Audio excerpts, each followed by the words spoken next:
Buenas noches, mi nombre es Óscar Vicente Perea Castro, estudiante de Diseño Digital y Animación.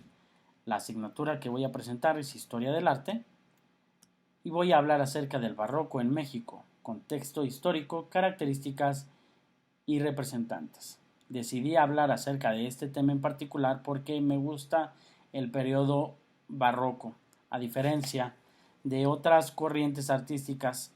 Tiene una libertad de pensamiento el autor para expresar lo que siente.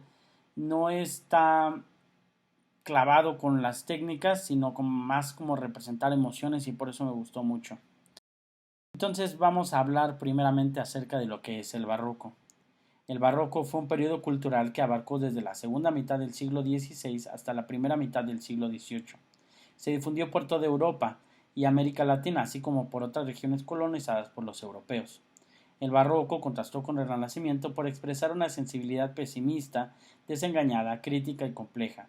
Esto se debe a que la literatura y el arte barroco representan una época inquietante, desde el punto de vista psicológico, cultural y social, además de político y económico. Entonces, el barroco en México. El barroco en México, contexto histórico, características y algunos de sus representantes. El barroco en México fue el estilo artístico más presente en la entonces Nueva España en los siglos XVI y XVIII. Este estilo había nacido en Europa, concretamente en Italia a principios del siglo XVI, en un contexto de fuertes enfrentamientos religiosos entre católicos y protestantes. Las características del estilo barroco fueron utilizadas por la Iglesia para reforzar su influencia sobre el pueblo. El arte barroco produjo obras de todos los géneros, desde la literatura hasta la pintura, con una especial incidencia en la arquitectura. En México, por ejemplo, varias de las más espectaculares catedrales e iglesias pertenecen a este periodo, caracterizado por las formas y ornamentos creados para que el espectador se viera más involucrado emocionalmente. El barroco en México dio lugar ya en el siglo XVII al llamado estilo colonial. Esta versión latinoamericana del arte barroco contó con aportes de los indígenas, que con el tiempo comenzaron a participar más en las creaciones arquitectónicas. La religión en la Nueva España y su relación con el arte. La conquista española del actual México no solo supuso su control político y territorial en los ámbitos de la cultura y de la religión. Los españoles trataron de eliminar las antiguas tradiciones indígenas e imponer las suyas. Sin embargo, el resultado al final fue una mezcla de ambas, aunque con un predominio de la llevada por los conquistadores. Al principio de la colonia, los misioneros españoles ordenaron la construcción de numerosos templos y conventos. En muchos casos, estos edificios se levantaban con formas parecidas a las de una fortaleza. Las calles más importantes de la ciudad se organizaron a partir de estos edificios.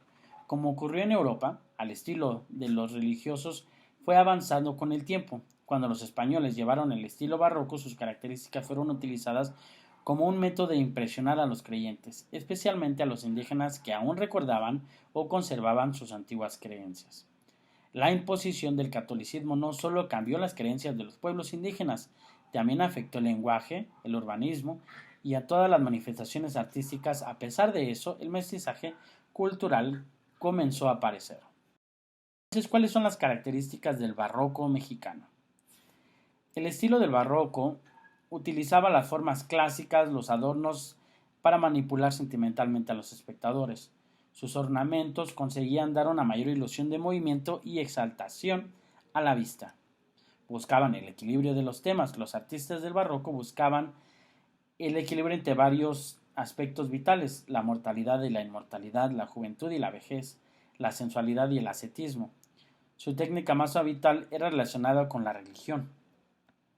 La reafirmación de las doctrinas de la Iglesia Católica. La Iglesia Católica utilizó el estilo barroco como una manera de reafirmar sus dogmas. En Europa esto sirvió para hacer frente a los protestantes, mientras que en México fue una vía para convertir a los indígenas. Entre las dogmas que se veían reforzadas en este estilo artístico se concentraban en la Eucaristía, la importancia de los sacerdotes, la adoración de la Virgen María y los santos y el valor de la vida religiosa. La arquitectura. El barroco en México tuvo su máxima expresión en esta misma. Hasta la mitad del siglo XVII, Tanto los edificios religiosos como los cívicos se construían con una mezcla del romántico, del gótico y del estilo renacentista. Posteriormente el estilo barroco se impuso, aunque añadiendo las particularidades propias de Latinoamérica. Literatura.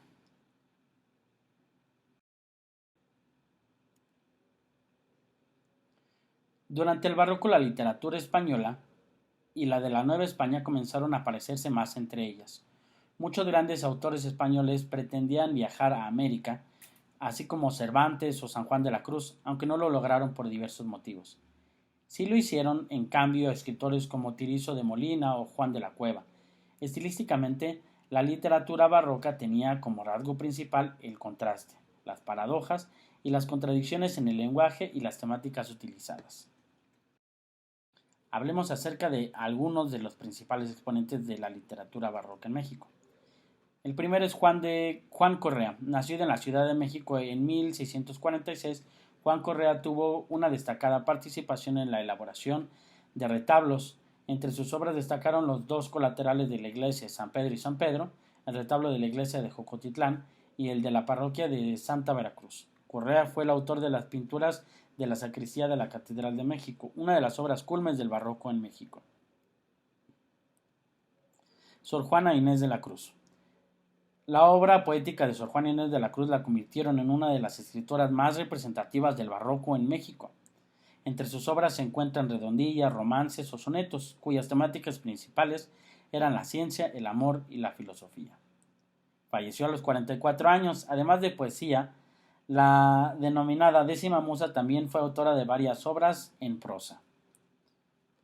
También escribió algunas obras de teatro. El siguiente es Juan Ruiz de Alarcón. Aunque su obra demasiado bien valorada por sus contemporáneos, Juan Ruiz Alarcón es hoy considerado uno de los autores más teatrales claves del barroco. Entre sus obras destacó La verdad sospechosa, una comedia de carácter, el género que más cautivó el autor. No estudio por saber más, sino por ignorar menos. Sor Juana Inés de la Cruz. Definitivamente con esta tarea aprendí mucho acerca de esta actividad, ya que pude entender cómo fueron evolucionando el barroco desde el Renacimiento en sus tres diferentes etapas y cómo fueron utilizados en la actualidad, en la conquista de México para educar a los indígenas de en ese entonces y dar una nueva identidad. Creo que se le puede dar un uso importante en conocer parte de nuestra historia, parte de México y saber cómo esto puede ser utilizado, influenciado y muchas veces de dónde venimos.